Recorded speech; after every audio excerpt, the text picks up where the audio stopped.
Alice and I are always looking to be more healthy, and we were just talking about how fasting is one of the best ways to do that, but it's so hard. But the great thing about Prolon is that's not what you're doing. It's not that you're not eating for 5 days. Instead, you're using their science-backed program to convince your body you're fasting. You guys, this 5-day program really is amazing. It comes beautifully packaged and it does all the thinking for you. Each day is its own box. And by following their program, I know I just feel so much better. And I can't wait to experience Prolong Next Gen and continue to see results. For a limited time, you can be first in line to experience the new Next Gen at special savings. Prolong is offering the Prosecutors listeners 15% off site-wide plus a $40 bonus gift when you subscribe to their 5-day program. Just visit prolonlife.com/prosecutors. That's PROLONLIFE.com/prosecutors to claim your 15% discount and your bonus gift. prolonlife.com/prosecutors.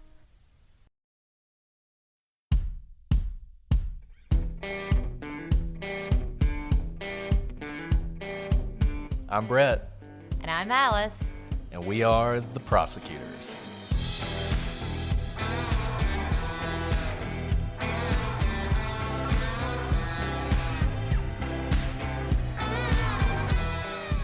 Today on the Prosecutors, we conclude our look at the Pablo Velez case.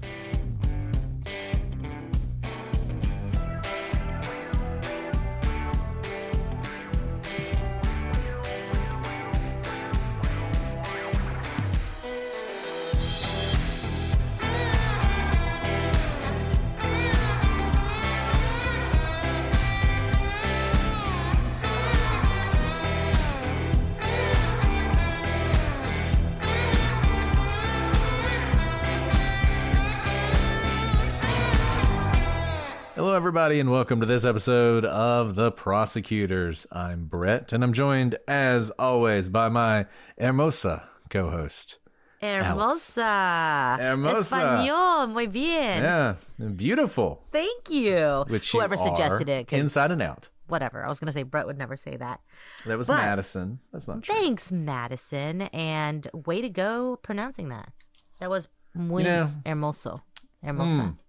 I'm not going to say Spanish is easy because no other language is easy for me, but Spanish is a little bit easier than some of the things people throw at me, like Dutch and Russian and Chinese and everything else. It's like, oh my goodness. There's I just don't know so how funny those letters when you make say those them. sounds. I think everyone It's just true. wants. I bet you all these people have pools going. Like, what does a Russian accent sound like with a Southern accent? And then they can find out. They can just find by out. coming here. That's So I do right. want to say today our episode with Allison Sweeney came out, which was awesome. Thank you so much to her for doing it. I'm not exactly sure when this episode will air, but if you're listening to this, her latest movie on Hallmark Mystery, Reality Bites, a Hannah Swenson mystery, is coming out Thursday, February 6th at 8 p.m. Eastern Time. So I hope you'll watch that. We'll probably check it out. We will certainly check it out as well. The prosecutor, I forget his name, it's like Burt Rowley or something. He's very attractive. Very close to Brett. Brilliant. Brilliant. It's just amazing. So definitely watch that. But, as much fun as that was, Alice, I missed you. I hope next time that Allison comes on the show, you can be on the show as well. I hope so as well. Thank you, Allison, for filling in for me while I was out with my baby. And it was a great episode. I don't know. I may be replaced soon. Never, Alice. Never. Well, I am glad to be back, and especially glad to be talking about a case that truly I don't find it that confusing, but I know that there are a lot of people at play in the Pablo Velez case, most who have nothing to do with Pablo, which is, I think, why it's so confusing. And I'm glad to talk about it with you. Yeah, and so we've done 2 episodes on this. I hope you guys are starting to understand what happened that night, but just to give you sort of, once again, a little bit of a rundown, because I know it's a little confusing, as these kind of things can be. Basically, you have these 2 groups of people.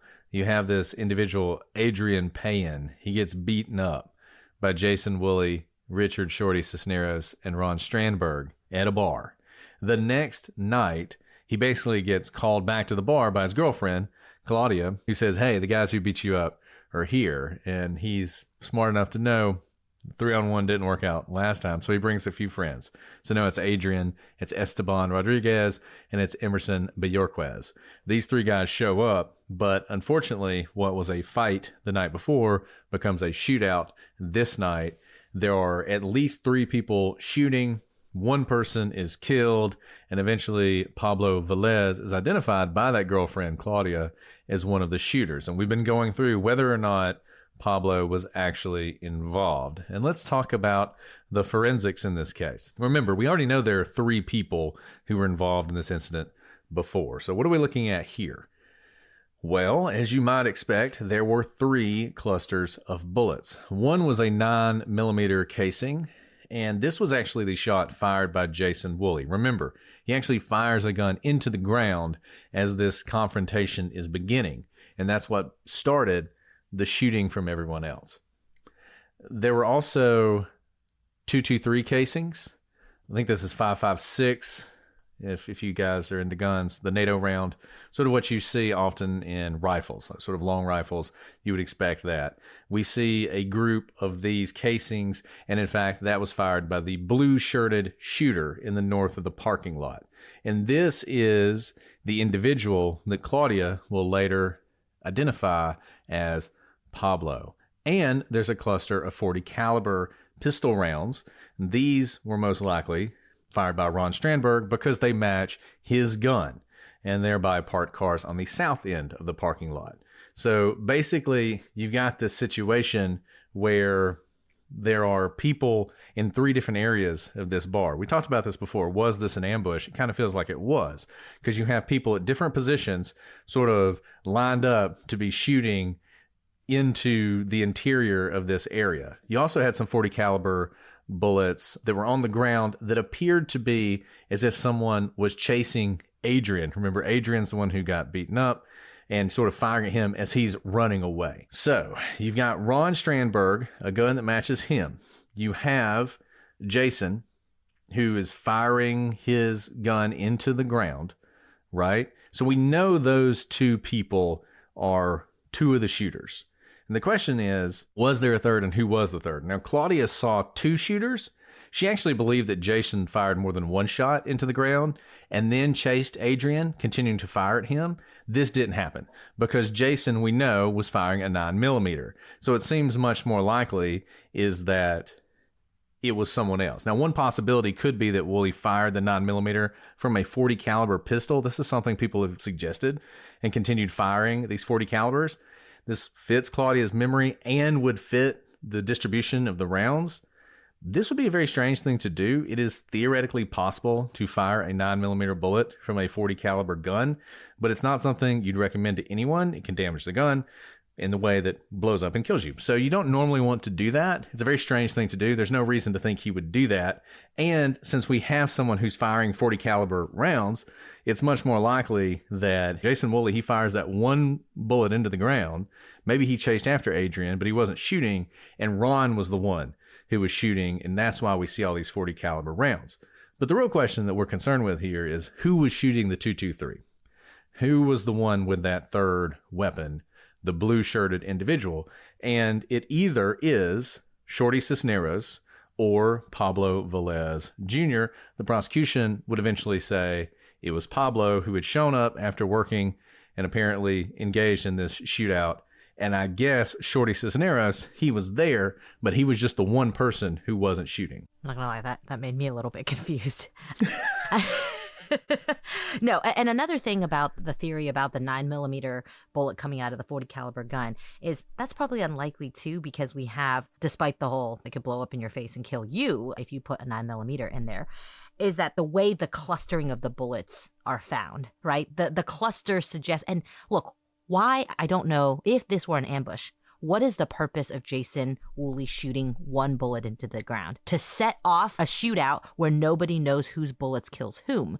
But all eyes are on the one shooter, which is Jason, and you want him to be clean as a whistle. So it doesn't actually help his plan if he fires 1 shot into the ground, but then starts running after someone shooting them with their gun. Because I would think the purpose of the ambush is he sets off the domino effect to allow the shootings to happen, but he can have clean hands, so to speak. So that doesn't really work with the ambush theory. And let me just say this, because it is confusing whenever we talk about guns, all those different rounds. The most important thing here is there are 3 separate types of bullets, which indicates 3 shooters. There were 3 people involved in the fight the night before. In order to believe that Pablo was one of the shooters, you have to believe that Pablo showed up to join the other 3 in what seems to be an ambush, but one of the original 3 doesn't have a gun. Pablo does, but one of the original 3, apparently Shorty Cisneros, doesn't have a gun, and Pablo, who wasn't even involved in the fight the night before, is the one who brings a gun and starts shooting.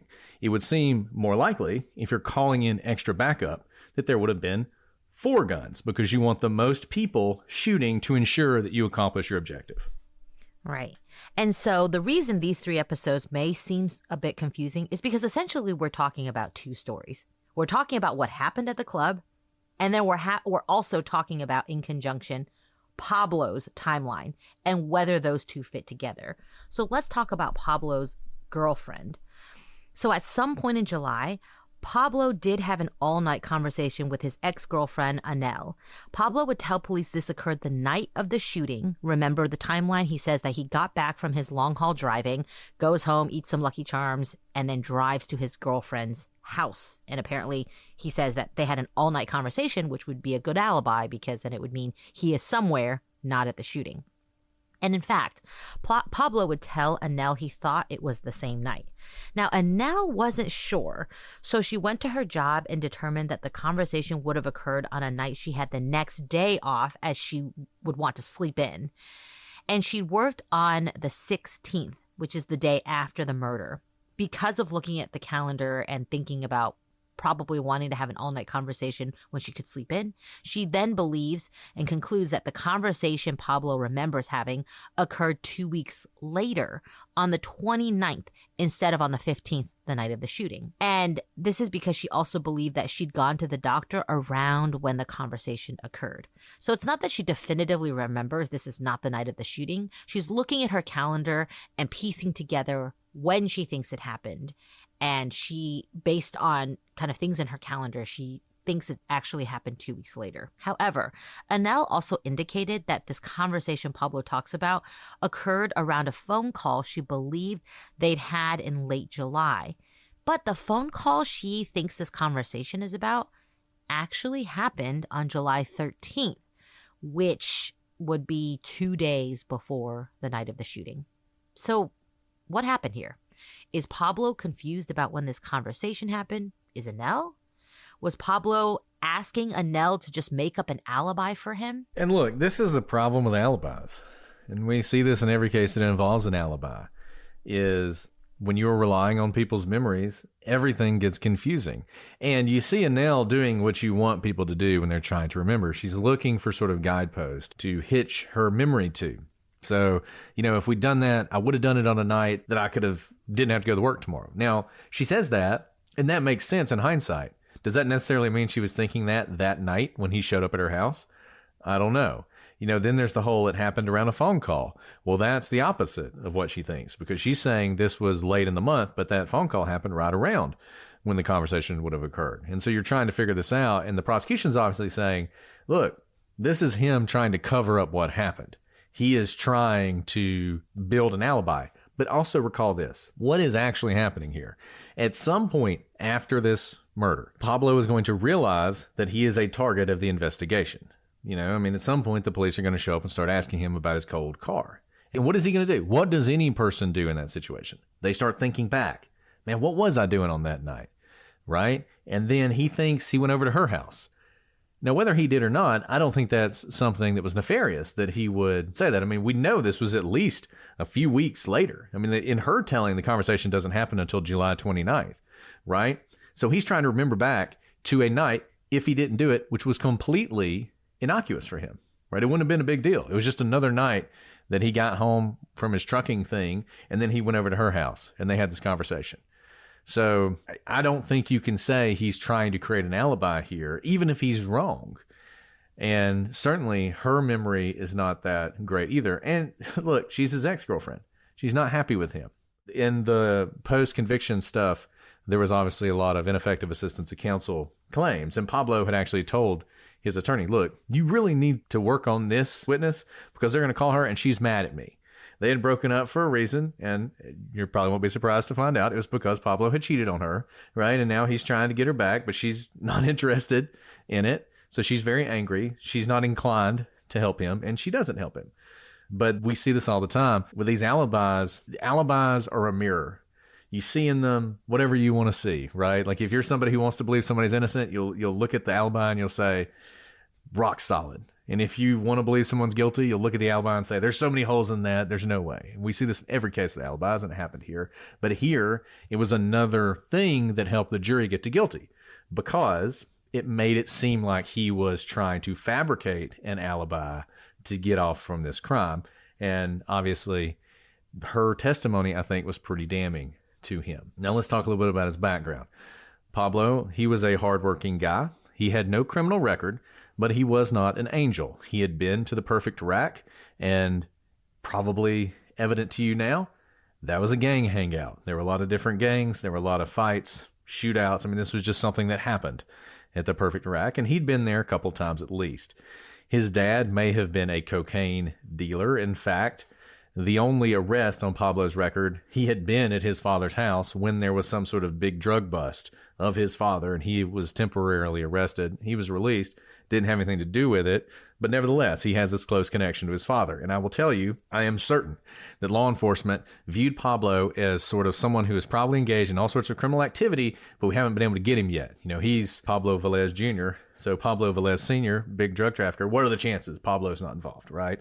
So this is something that would have automatically put him on the radar. Now, he had sold his car to Ron Strandberg, who is, once again, a member of a gang and sort of a violent person, but he'd never transferred the deeds. And he was apparently willing to report the car stolen without verifying that it was actually stolen. And then when Ron was like, never mind, you know, he didn't think anything of that. He did have a gun. It was legally owned. It wasn't the gun used in the shooting. And as we said, you know, he'd been cheating on his girlfriend. He was out on the town, right? In other words, he's just the kind of person you would expect would get tagged in a crime like this, a crime that he didn't actually commit. He sort of fits the mold for what you would expect to see if you're looking for an actually innocent person.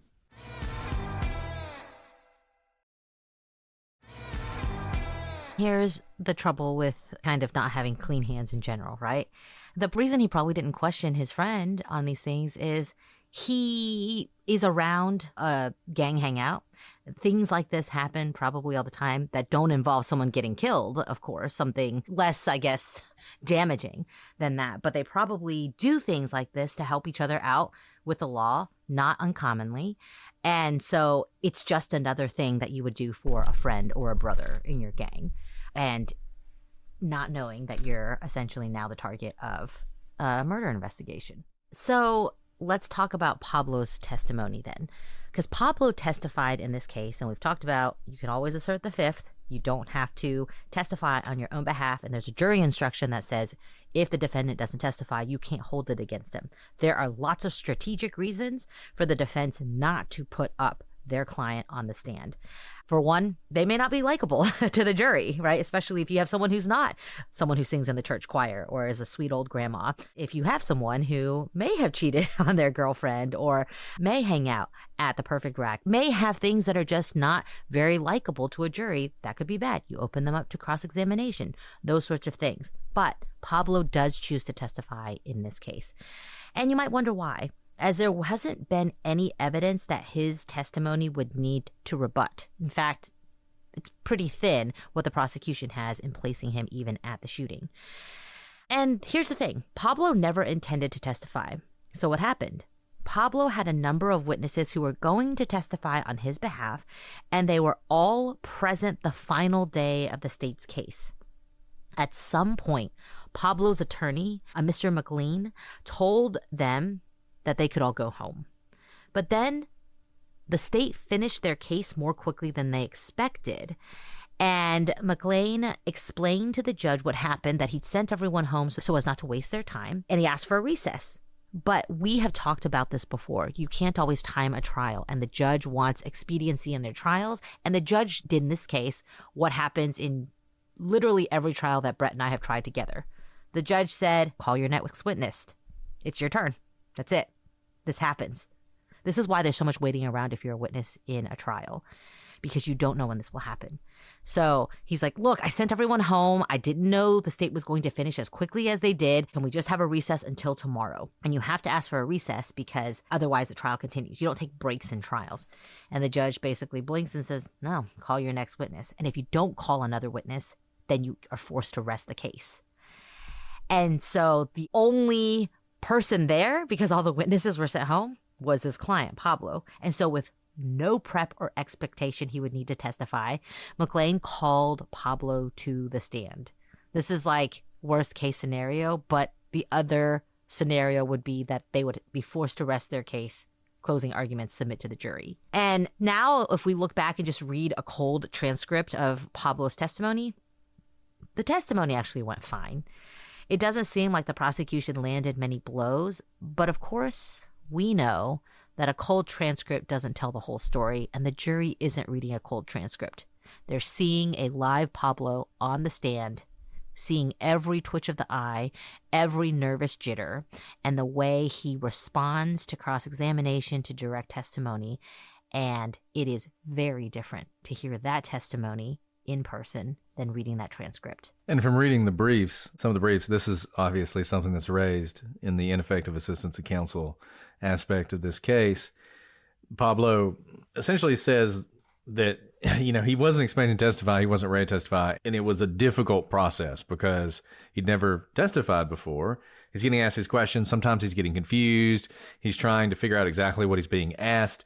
And that kind of thing makes you look like you're maybe making things up or holding things back, or you don't answer the question, right? Like all that sort of stuff. Because, as Alice said, and as we've mentioned many times, one of the things the jury is doing that is very difficult to account for in a podcast is looking at the person testifying, reading their behavior, and making a judgment about whether or not that person is telling them the truth. It's a very human thing that we do every day, and it's something juries do. Are you telling me the truth or not? And that's hard to reflect in a cold transcript, but you really, for that reason, want to prep your witnesses. You want to prep all of them, but especially your client, your defendant. He's going to testify. He needs to be ready. He needs to be ready. He needs to know exactly what you're going to ask him. So at least his direct is good. Cross-examination is what it is, but at least on direct, you want him to be confident, strong, answering the questions directly and clearly. And Pablo had no opportunity for that. So this is a real sort of bad moment for him in the trial. And particularly in a case where there's not a lot of evidence against him, as we've said before, and as a lot of appellate courts will say, juries can make a decision that you're guilty if you testify based solely on that. They listen to you testify. They listen to you say you didn't do it, and they didn't believe you. And that was enough for them. So this was bad. I mean, this was a huge mistake. And frankly, there was some good testimony from those witnesses who came back the next day and testified. It wasn't worth it. If you got to rest, you got to rest. He would have been better off doing that. And we've talked about this exact procedural situation many a times. And to see it really play out, I mean, this judge is not unreasonable in that we have faced this with every single judge we've appeared before as well. And it's just it was a tactical error, a real tactical error here. And I can't remember which trial we were watching, but there was some trial where it seemed like this is exactly what was happening. Like we were either watching a trial or there were like there was nonsense questions, and it was just like and it just went on, and you're like, what is going on here? Was it Murdaugh? It was either Murdaugh, maybe it was Karen Reed. It was one. I can't remember. No. But we talked You're right. about it was Karen Reed because it was like really confusing questions. It was actually. Was it might have been Richard Allen. I'm not sure. It was one of those. It was one of those. Maybe it was Richard I Allen. think it might have been Richard Allen. Because it was questions like, what's your favorite color? Like it was a filibuster, right? We called it a filibuster, exactly. It was a filibuster testimony. Mm-hmm. And I think the reason was they didn't have another witness ready. And so they needed to get to the end because they probably figured if it was Richard Allen, that Judge Gohl was the kind of judge who would say, call your next witness, arrest your case. And this is one of those things we talk about. People on Twitter and everything else just have no conception of how judges really are. Like the things that judges do and can do and are perfectly legal would make the average person on Twitter think there's a conspiracy here, how awful this judge is. And this judge in particular was very short with the defense. I mean, this was a judge who did not, I don't think he or she, I think it was a he, did not like the defense attorney and thought the defense attorney was not a very good lawyer. It's evident from the transcript. And I think that's why this happened. And it was perfectly within the judge's purview as the person who controls the trial to tell him this: call your next witness, arrest your case. We're not recessing. And that's what happened. So let's talk about Mario Superman Sosa. So this is one of those things that came out many years later that you see in a lot of these cases. Apparently, there was a man named Mario Sosa who was interviewed by the police about the shooting. Mario Superman Sosa identified Ronald Strandberg and Richard Shorty Cisneros as the shooters. But Sosa told the police that he would not testify because he knew if he did testify, his family would be killed. Now that should not be surprising to anyone. Remember, these people are members of a gang. They take this very seriously, to the point that the victim, we talked about this last week, the victim, when he testified, lied on the stand about what had happened, lied on the stand about who did it, and later admitted to that because he had survived that shooting. He didn't want to get shot again. So this person, he says, look, this is who did it, but I'm not going to testify. So Officer King was one of the investigators on this case. And at trial, he was asked if anyone had identified other shooters during the investigation. And he said no. But in his notebook, he wrote the following notes: Ron driving gold Cadillac. Possibly Ron shot Emerson. A source wrote a letter documenting everything and hid it. If anything happens, the letter will be mailed in. Shorty has everyone scared. So this is in this officer's notebook. The officer who testified, the officer who said never happened, didn't talk to anybody who had any other suspects, and you'll all be shocked to know this evidence was never turned over to the defense, however incompetent they are. And I will just tell you, reading this, I'm very surprised that this has not led to a vacation of this conviction and a new trial. I mean, this is very clearly, this is actually Brady material. This is Brady material, correct. So we've seen, you think about the so-called Brady material in the Adnan Syed case, where somebody's wife calls and tells the prosecutor something the prosecutor told the defense attorney, who then told her husband, and then he told her. So it's like this circle of information that isn't actually anything. And that's called Brady material that we need a new trial for. This is damning Brady material. Someone should be prosecuted, sued. Withholding this kind of information is astonishing to me, particularly because it is so believable. The police know this. They know that this kind of stuff happens. They know that these kind of threats are made. And it's remarkable to me that they would have this information and continue down the path they went anyway. And the fact that they didn't turn it over, to me, is a pretty straightforward, clear, easy violation. But to this point, it has not led to any kind of relief for Pablo. And I think the reason probably is, as we've talked about before, it is really hard to make out a Brady claim because it's a balancing thing. You have to show that this new evidence was so powerful that, if known, would have overcome what you had. And I'm not exactly sure what happened here, just because a lot of the court opinions are not available. They're not published, so it's hard to find them. But if I had to imagine, when this was presented, I assume what the court said was, you had a positive identification of Pablo by someone who was there, the gold Cadillac, which was in his name, he testified, and the jury was entitled to disbelieve him. This person, even though they said this stuff that was helpful to Pablo, also said they would not testify. So how valuable is it really to the defense? Like, these are the kind of arguments that the state would have made for why it's not Brady material. But I'll just say this. There's the legal argument, and there's sort of your duty. And we've talked about this a lot. That legal argument may be 100% accurate. But I go back to when we talked to Arlinda about the whole Baldwin trial. These prosecutors and these police officers also have just an independent responsibility not to prosecute the wrong guy.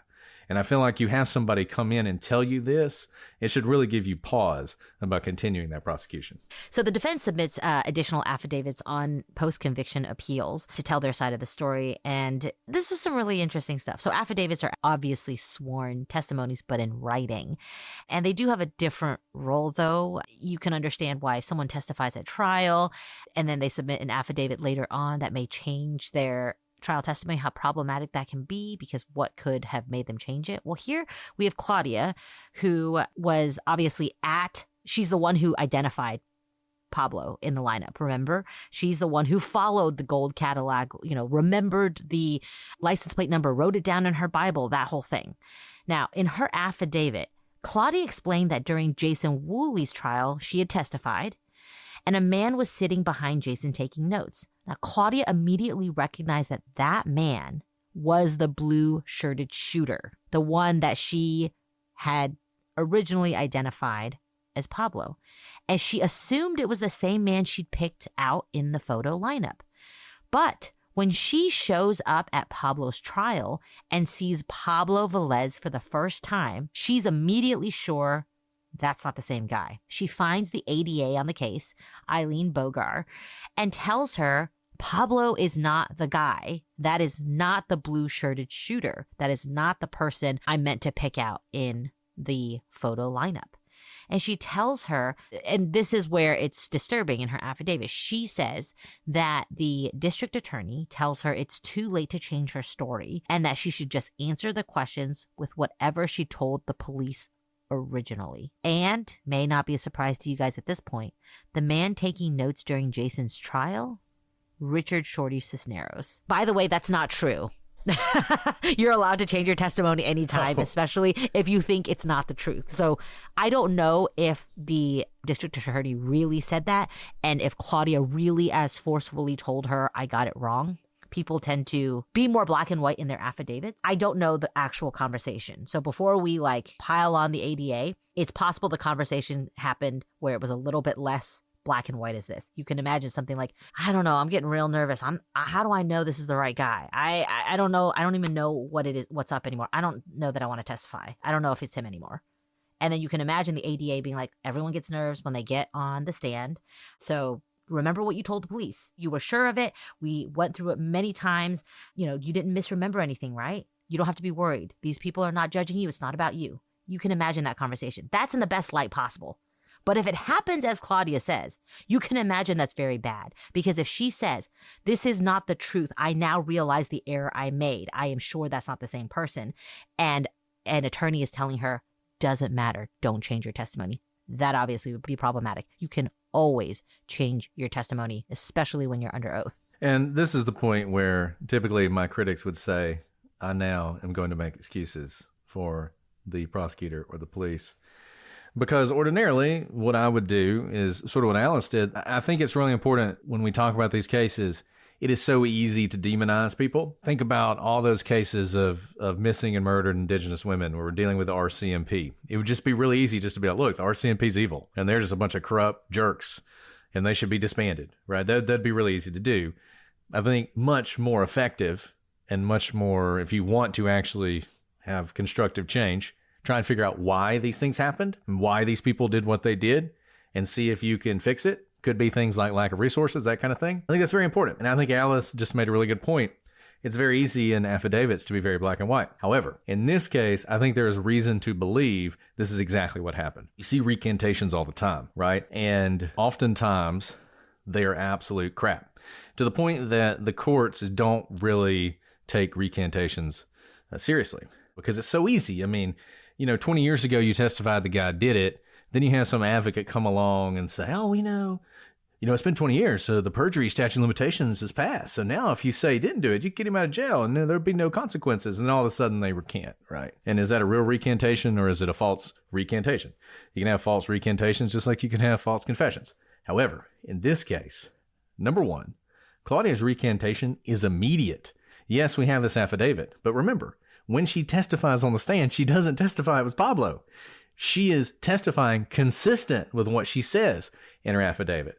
And the other thing that happened that makes me think she did have this conversation, was Eileen Bogar surprised when she did that on the stand?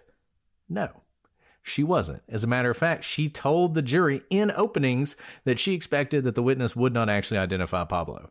She had this conversation with Claudia. That's how she knew that.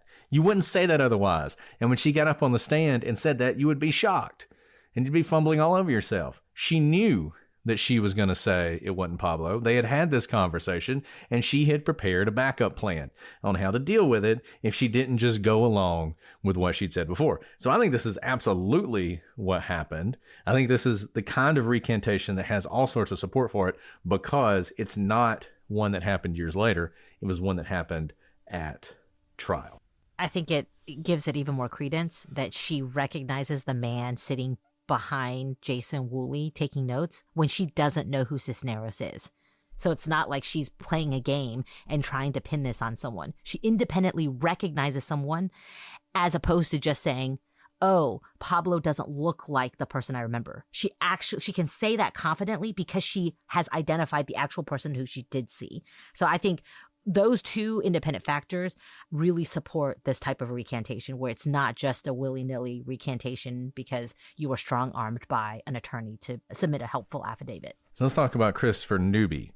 Christopher Newby is actually a new witness, and he submitted an affidavit as well. He said in his affidavit that he knew Ron and Shorty and that they were the shooters that night. He said he also knew Pablo, but he did not see him at the Perfect Rack.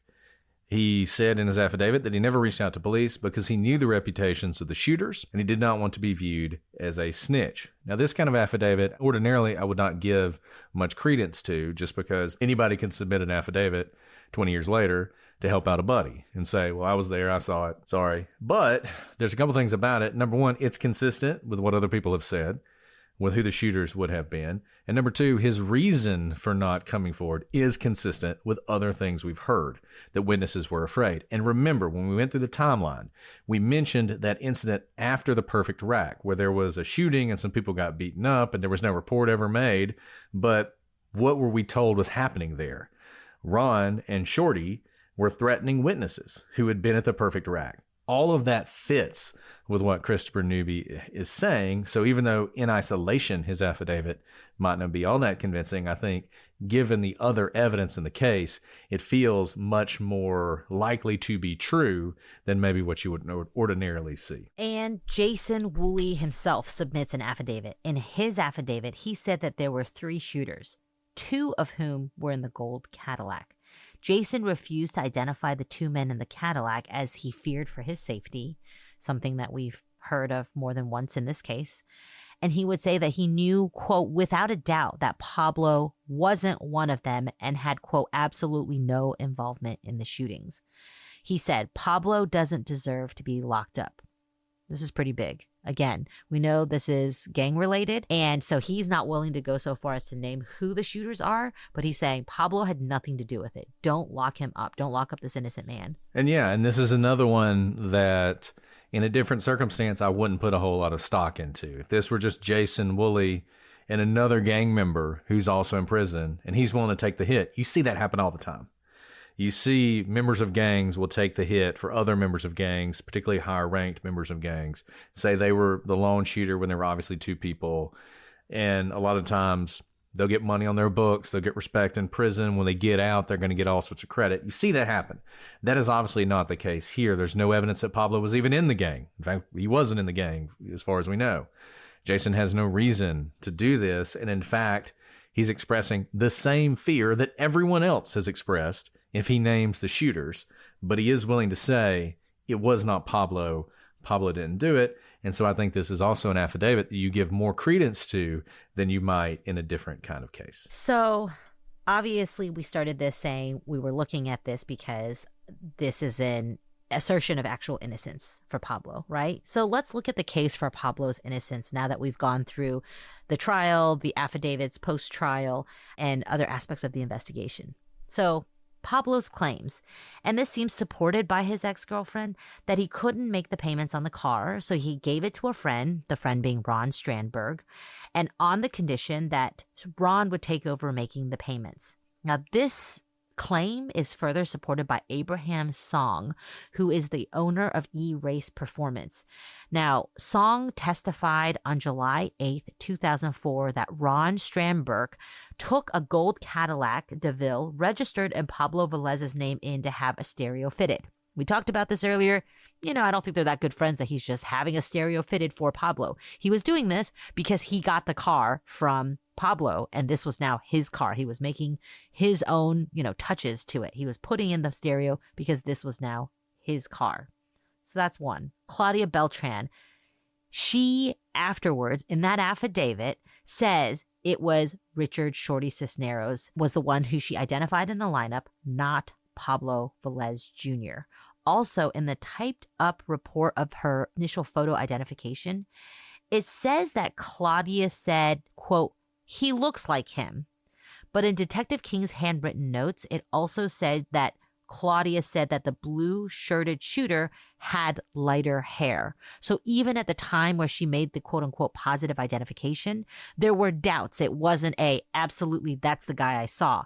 It was, these are the pictures you've given me. Typically, we like to have an answer for someone, and this is a closed universe. There's not an option where it says he's not here, even though that is always an option when you're given a photo lineup. But she's making the closest identification of the photos shown to her.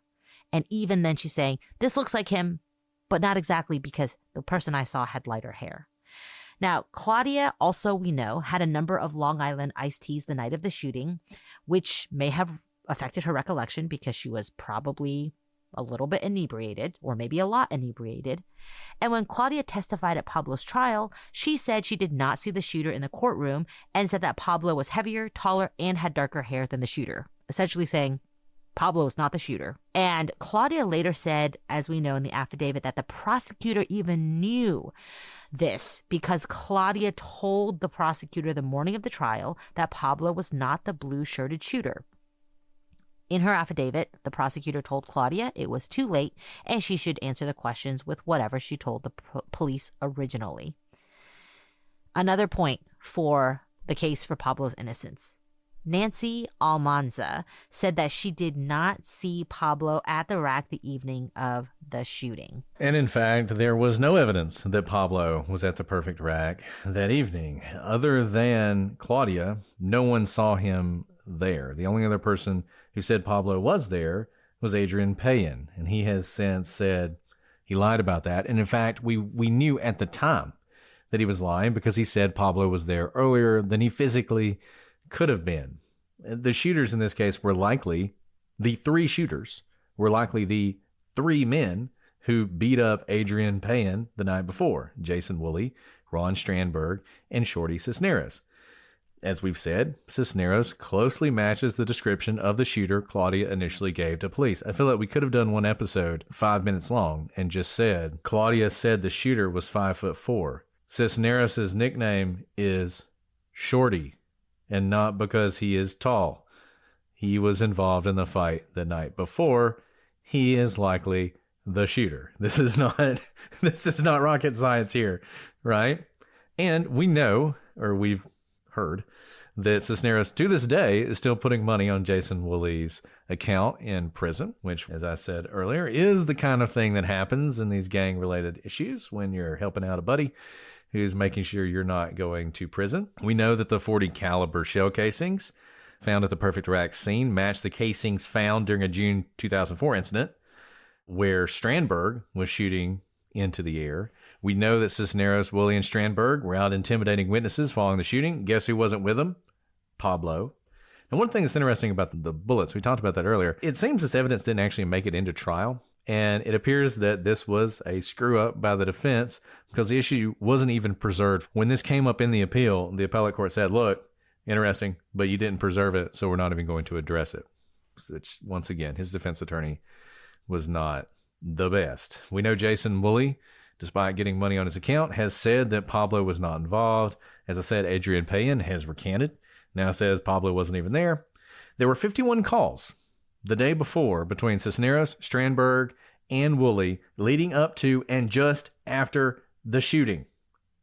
There were no calls involving Pablo. Probably because Pablo wasn't even involved in the fight the night before at the Perfect Rack, which was the trigger for the shooting. We know that. And Pablo was a truck driver. He didn't get back home until about 1 a.m., which is only about an hour before the shooting occurred. Now, could he have made it to the Perfect Rack? Yes, he could have. He was only about 11 minutes from his house, but it seems unlikely that he wasn't involved in the fight, the events leading up, got home, hadn't even gotten a phone call from anybody involved in the shooting, nevertheless decided to go to the perfect rack, shows up at the perfect rack, and just gets recruited into the shooting by this gang he's not even a part of. But that's what you'd have to believe happened here if you think Pablo was involved. So that's the case for Pablo's innocence. And all of you guys are like, okay, do your thing, guys. Show us all the evidence now as to why he was rightfully convicted. Okay, so let's look at the evidence that's against Pablo. I'm going to give you a little bit of a teaser. It's not a lot. So what we have, Pablo never completed any paperwork transferring the lease of the gold Cadillac to Ron Strandberg. So it was compelling evidence because the gold Cadillac seen at the crime scene, seen driving away from the crime scene, housing at least one of the shooters, is registered to Pablo. That's pretty bad, right? And we talked about that's a great lead when you are investigating the case. The gold Cadillac tied to the shooting, I don't think anyone is disputing that here, is registered to Pablo. Pablo was identified as being a shooter at the photo lineup, and he did have that car title. He doesn't dispute it. Pablo looked as if he was trying to falsify an alibi at trial when he talked about, going to his girlfriend's house to have an all-night conversation, and he doesn't really have anyone else to back him up on it, certainly not his ex-girlfriend. And he was returning that evening from a week-long trip as a truck driver. He dropped his trainee LG Holmes off at a gas station at 12:40 a.m., and he then claimed to have gone to visit his ex-girlfriend Annelle, but she refuted this at trial. In other words, he doesn't really have an alibi that can be confirmed by anyone but himself, and we, of course, look at that suspiciously because you want to be self-serving, and if you have no independent verification for your alibi, it's not going to be that strong. But guys, that's basically it. Let's talk about the gold Cadillac. Makes complete sense that if he couldn't make payments on it, he gave it to someone. And that person, it's not just his word saying, oh yeah, he gave me the Cadillac. We have other third parties who are disinterested. The owner of like a car repair shop saying, yep, someone other than Pablo brought in this car and had the stereo installed. That is a step that is just consistent with someone working on their own car. We know that even though he was identified as the shooter, it wasn't really a rock-solid identification even at the time. And the person who identified him recanted it and wasn't lying on the stand. She never identified him on the stand. But after the fact, she now says that the prosecutor told her not to change her story, essentially. Yet, even given that direction, she does not positively identify Pablo in the courtroom. And we talked about his potential alibi. Look, it doesn't look good when your name's on the car at the shooting and you have no one to back up your alibi. It makes sense that he's trying to explain that night away.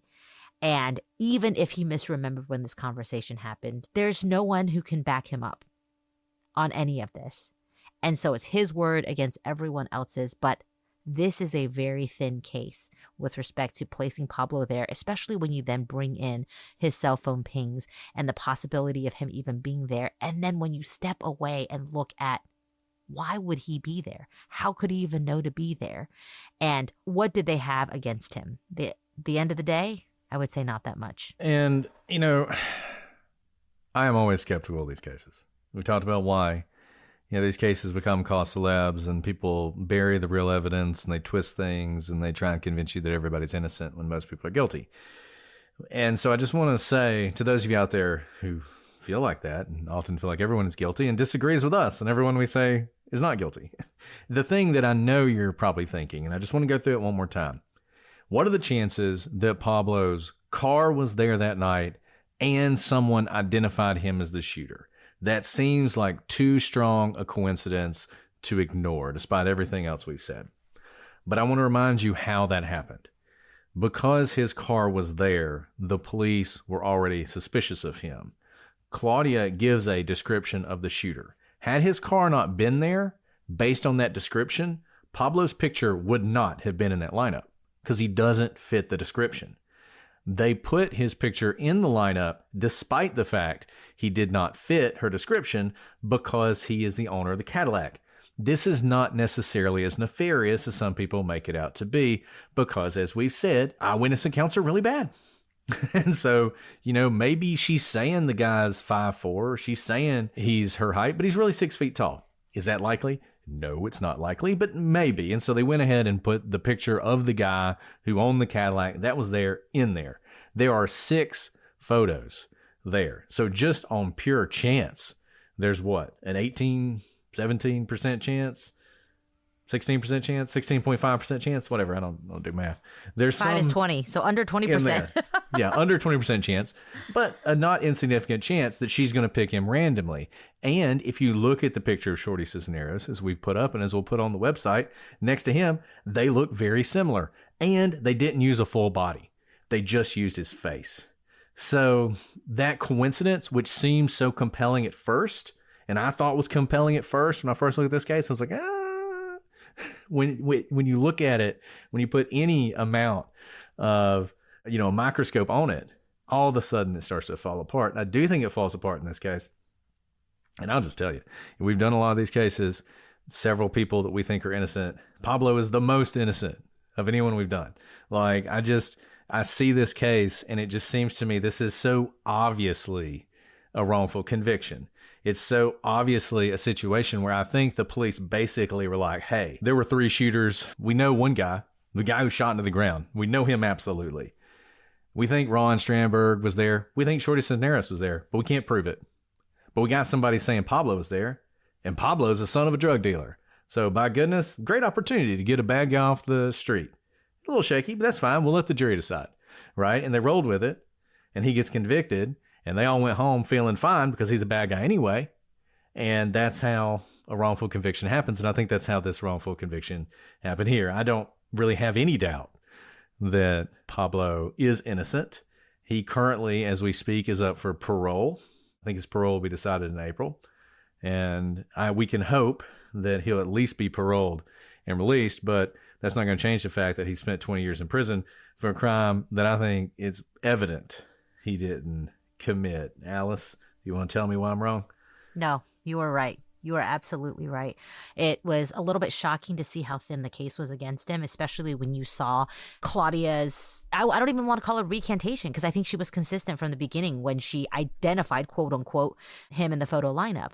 I think it was never a strong case, but you have these characters who are afraid to say things because this is not the only act of violence among these gangs.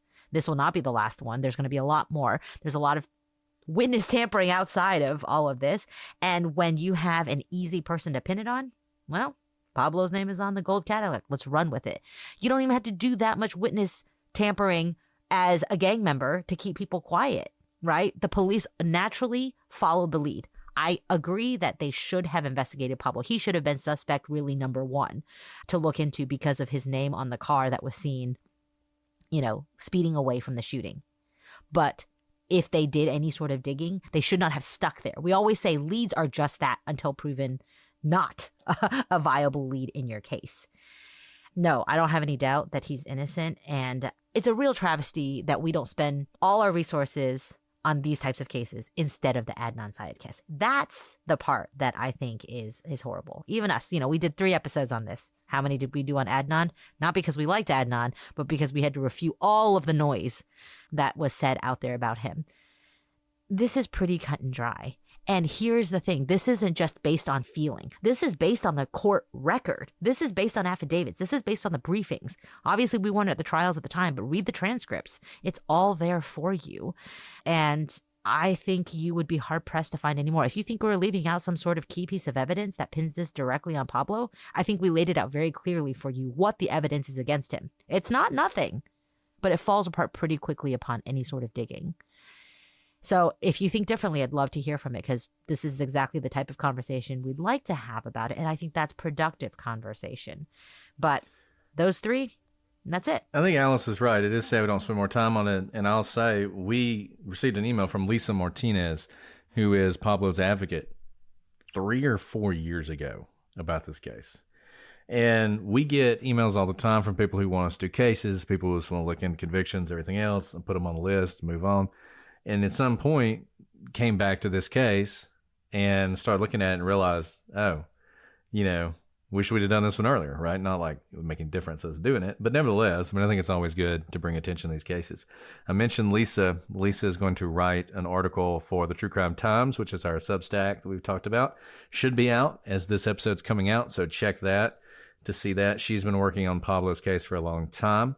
As we always say, we want you guys to look at the primary documents. Those are harder to find in this case than some of the other ones. This case is not famous. As I said, a lot of the information is not out there. We'll link to a bunch of different stuff.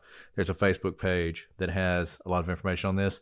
We have access to a Google Drive that has basically everything in this case. I'm going to see whether or not that's something we can put up or not. People don't always like to do that, just make it public. But if it is, we'll put it up on the website or link to it on the website. Read it for yourself. Look for yourself and read the same testimony we talked about. The trial wasn't that long. You could read this trial in an afternoon. Look at it for yourself. See what you think. Read the affidavits. And I think you'll find that this is a case that is an actual wrongful conviction. And it's one that something needs to happen in this case. I mean, the least of which is Pablo needs to be paroled this year. And got a lot of people listening to the show in Texas, and I hope somebody who's listening in Texas has a little bit of influence, because if you're looking for a case where you can do actual justice and release someone who's actually not guilty and not be concerned about putting a murderer back on the streets, this is the case.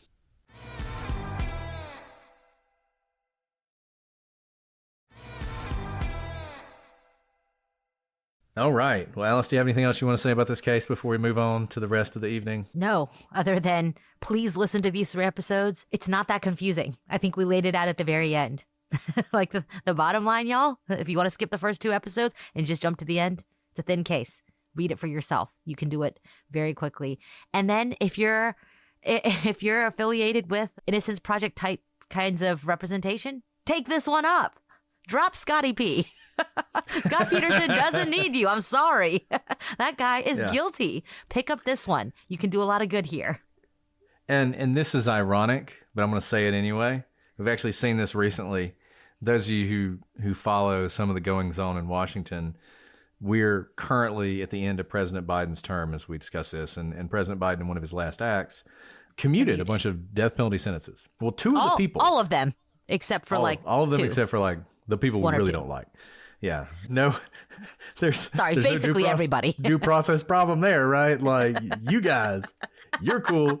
F you. That's basically what he said. But anyway, 2 of the people that were commuted are refusing the commutation. And their argument is, well, they claim they're really innocent. I have no idea if they are or not. Going to go to a limb and say they're probably not. But nevertheless, they are saying they're innocent. And they say, look, as long as I'm on death row, I have so much more access to resources because I'm on death row and people want to keep me from being executed. So they're willing to fight for my innocence. And we see this with the Innocence Project all the time. They might as well change their name to the Anti-Death Penalty Project, because right now what they're doing is everybody who's up for the death penalty, they just come out and say they're innocent. And it doesn't matter what the evidence is against them. You know, we have to go through a week of Facebook posts about how, Missouri's about to execute an innocent person. South Carolina's about to execute an innocent person. They literally did one in South Carolina where they claimed the guy was innocent, even though he had murdered his cellmate while in prison for the murder for which he was getting executed. It's like, he is not innocent. You may hate the death penalty. This is not the guy. But they will defend you if you're on death row. Pablo didn't get the death penalty. He got 30 years in prison. And so I feel like he has fallen through the cracks of the Innocence Project and people who fight for that. Yeah. He just fallen through the cracks because he didn't get the death penalty. Oh, he only got 30 years. He's just not worth the resources. And I have no doubt that the Texas Innocence Project right now is representing some of the worst people in the world simply because they're on death row. And they need to put some of their resources towards people like Pablo, because he is actually innocent. And I don't care if he's not going to get the death penalty. He should not be where he is. And it's just unfortunate that he doesn't. I mean, he's just forgotten. If it hadn't been for Lisa Martinez, we wouldn't even know about this case. But here we are. And like I said, hopefully in a couple months, we're going to have good news for all of you in a follow-up. But we're just going to have to see whether or not we do or not. Okay, that's enough ranting on my part. Alice, do you want to answer a question? Let's do it. This is from Sally Sue. Hey, Sally Sue. And Sally Sue wants to know, What did your respective spouses say when you said you were starting the Prosecutors podcast, and why did they call you crazy? They didn't call us crazy when we started the Prosecutors. They may have called us crazy. And then the second question. Go ahead. The second question, how did your respective spouses react when you said you were going to also do the Prosecutors' legal briefs? And why did they accuse you of having a midlife crisis? And then they might have asked you, Alice, when you decided to do 2 additional podcasts, are you insane? Are you literally insane? And then, Substacks and writing, op-eds. I mean, I think the proper question was, with the Prosecutors, I think our spouses were like, good job. Glad you have some cute hobbies. Yeah, and it's exactly. so cute. Glad this takes an hour a week. When it turned into a full-time job. That's when they started calling us crazy. Without quitting our real full-time job. Exactly. That's the problem. It's not so much that it's a full-time job. It's that we have 2 now, at least. 2 full-time jobs. Yeah, exactly. No. Truthfully, our biggest supporters are obviously our spouses, who are heavily involved in all of this, but they take none of the glory. They're like always giving us ideas. They weigh in all the time. They're texting us in real time, telling us where we mess up when we record, which we greatly appreciate. So just know this is like an all family affair for both of us, but we're just the voices you hear. Yeah, exactly. And speaking of spouses, I have to ask Alice what I should call my 3rd podcast that I guess I have to do now, because in April we're having a baby. Number 3. Yay! I'm so happy. Little girl. We're all very excited. Mostly her older sister and brother cannot wait for her to arrive. So, it's going to be another interesting time. Why not? Now we're up to 7 children between us. Surprise. Surprise. But, what's really important, the podcast will be fine. It will continue as it always does. It will continue along. We don't know how, but it will. Yeah. And I obviously ask for all your prayers and support, because last time was, a little bit of an ordeal, a lot of an ordeal, as Alice knows. So we're hoping for much smoother this time, but we'll see. We're so excited. Brave new world. Because we seem less crazy when we travel around with our 4 kids, if you at least have 3. Yeah. We just took our 2 skiing, and I'm not sure how we're going to do 3, but we'll make it. I don't know how you took them skiing. I'm really, really impressed. Like, just the gear alone. I don't know how you did it. We had so many bags. So I bet. I was telling my wife, used to be we just, we pack one bag and we go, get to the airport right before the plane took off. No biggie. Now I'm that dad who wants to get there like at least 3 hours early. Because it takes that long to corral toddlers who are like, ooh, squirrel. And now I am going to need to get a Hodacy now. Oh my gosh. Can I go Hodacy shopping with you? It would be my greatest honor. Well, my wife was test driving cars today. So if you want to go with her. I'm texting her right now. We need space. I'm going to text her right now, because I told you how I almost got a second. I didn't almost. I asked to get a second one, and that's where Mr. Alice drew the line. It's like, 1 Hodacy's enough. We're not getting 2. You can never have too many Hodacy's, What do you have now? I have a Hodacy and a Highlander. You have the Grand Highlander. The Hotlander? We call it a Hotlander? Okay, that's great. Yeah. Why are Toyota and Honda not sponsoring us? Yeah, I know, exactly. Where are you people? Come on. Like, Toyota that one time. Well, I did send something to Mrs. Brett, and she laughed, but I don't know if this is true, so if I'm spreading disinformation, I'm sorry. But apparently if you buy a Volvo, they give you the option to pick it up from, where are they based? Germany? So you're the one who told her that. Switzerland? I told her Sweden? that. Sweden? Sweden. Yeah, she told me that. She's like, we can go to Sweden. It's the same price. So you get to go on their dime. I probably just one person. For 3 days, test drive the car, and then they'll ship it to your country for you. So you get a free trip to Sweden. Again, I saw this on social media, so there's like a 30% truth to it probably. But I did send that to Mrs. Brett, because I know she was potentially looking at a Volvo, which has some pretty cool, it's not a Hodacy. I liked the Volvo. Oh, but yeah, it has the like fold down booster seat, right? I think Yeah, that's I awesome. can't think of anything to call it. A hot vo doesn't work. Well, we have a couple months to work on it. Yeah, we'll work on it if we end up with a Volvo. Well, Yeah. congratulations. I'm so happy Thank for you guys. you. I'm a pusher of kids because, again, you seem less crazy when you travel with other people with more kids, and the only people I hang out with are Brett and his family. So I needed them to like up their kid count so I wouldn't look as crazy. The problem is I was going to name my daughter Brittany, but you stole the name. So what do I do now? We could have two Brittany's. We could have two. Could she be Brittany's. Brittany the That's second? Is that how it works? true. I don't know. That's a good question. Brittany the second. Even if it's not in the same family, can it be Brittany the second? Brittany the higher? Brittany the blonde. Because mine Brittany the is blonde. not, blonde. I don't know if yours like is going to be they're blonde, but medieval more kings or something. more right? likely yours is blonde than mine. So who we have? Brittany the darker, Brittany the lighter.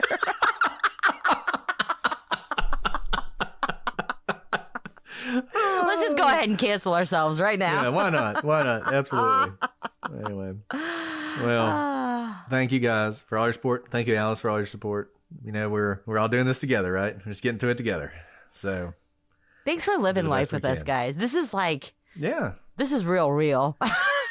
right, exactly. We're in the midst of it. I can imagine maybe in like 5 to 8 years, we look back and we're like, how the heck did we do it? But we are that's in why the our pits third right now. podcast, your fifth podcast, should be we just sit I don't around want and a talk fifth about life. podcast. What are you 'Cause talking that means you about? have to have a fifth child too. I don't want a fifth podcast or a fifth child right now. So just, cool it.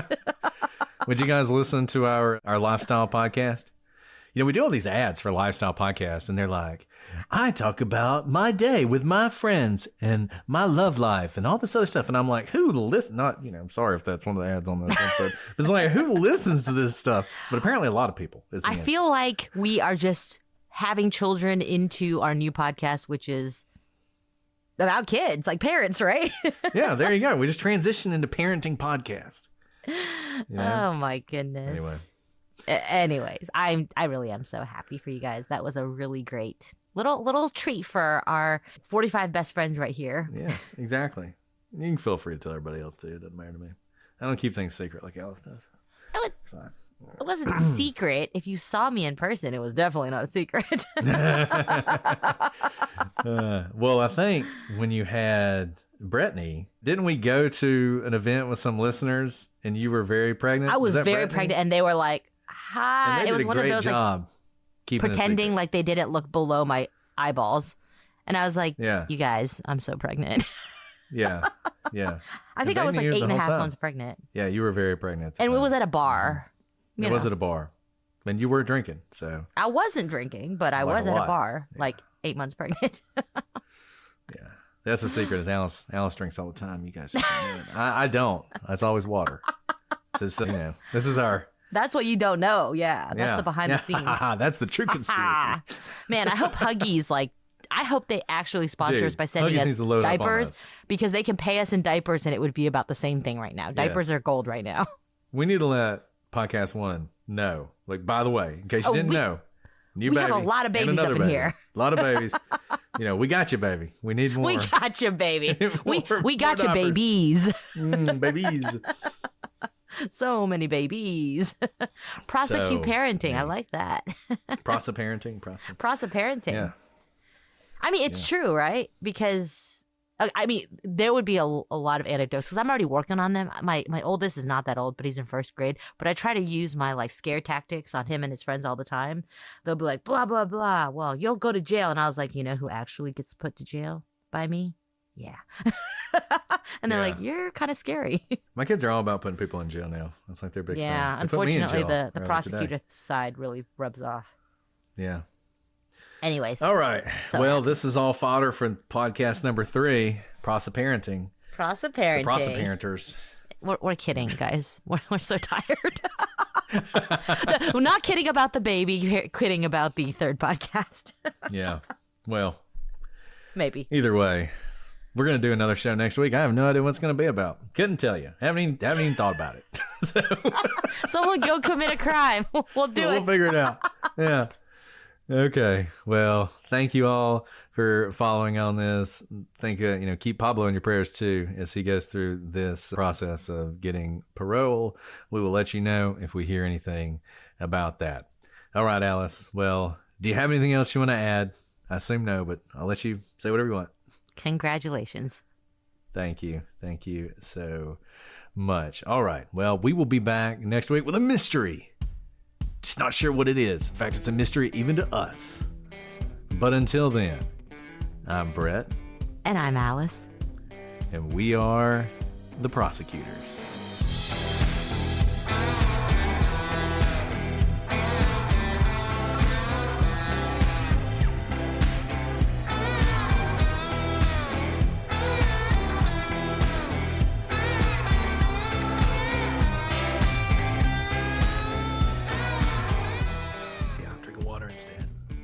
Sorry. Next week, I'm going to miss out on some stuff. Oh, man. But it's fine. Yeah, you're really going to carry dry January into vacation? I am. Well, I started on vacation because I don't like to drink when I'm skiing. Which I know is weird for a lot of people. Also, it's not fun to do it when you're with your kids. Well, that's true. It's never stopped me before. But I don't know about other people. But, like, if I lived at altitude, I'd weigh 150 pounds because I can't eat. I don't like to drink. The only thing I want to do is drink and water. Everything and takes Gatorade. extra effort. Yeah. So, like, I'd be working out all the time. Yeah.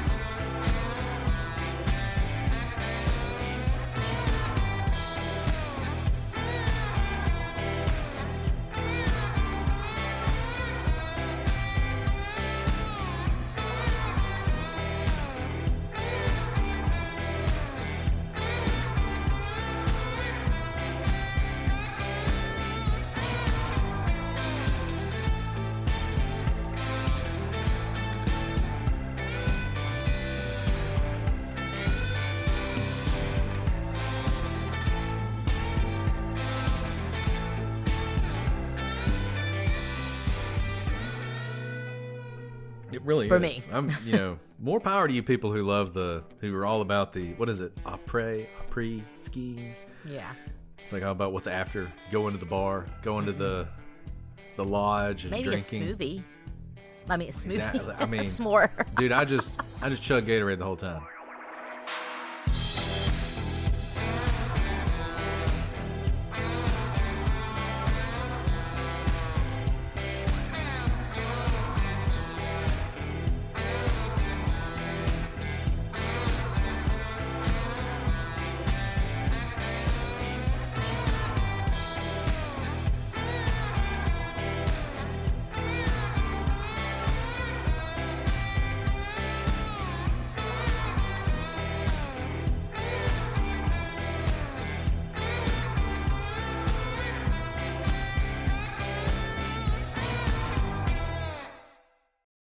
Shopify is a platform built for growth, whether you're just starting out or already running a thriving business. From managing inventory to creating a seamless checkout experience, Shopify is designed to handle it all.